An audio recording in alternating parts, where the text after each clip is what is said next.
Ay, ako po pala si Paul Desiderio. Naglalaro po ako sa UP Fighting Maroons. Nag-aaral po ako sa UP Diliman.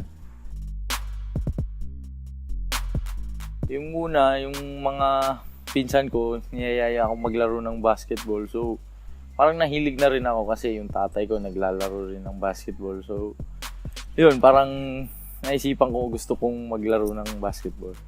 Yung first time na nakalaro ako, parang takbo lang talaga ako ng takbo kahit hindi ako makashoot. Ganun. Parang ordinaryong bata lang na naglalaro. Dati, naglalaro lang ako sa kanto-kanto. Tapos, nagseryoso na ako ng basketball parang second year sa UV, University of Visayas. Dahil sa basketball, parang guminhawa rin yung buhay. Unang-una, nakapag-aral kami ng libre dahil sa basketball, di ba? May mga allowance din kami sa UP, tapos may commercial team din kami.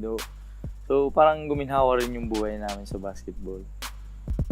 Yung una, yung sa basketball, hindi mo talaga hawak yung oras mo kasi may practice, di ba? Tapos kami, yung binabalance lang talaga namin yung studies namin saka yung basketball. Tapos yung friendship naman, parang dami rin kaming, kahit magkalabang kami sa court, pero sa labas ng court na yan, magkaibigan naman kami lahat. Para sa mga bata, wag lang kayong tumigil kung ano yung pangarap nyo sa buhay, talagang tuparin nyo talaga. Kasi pag once na tumigil kayo, talagang walang mangyayari. Kaya tsaga-tsaga lang.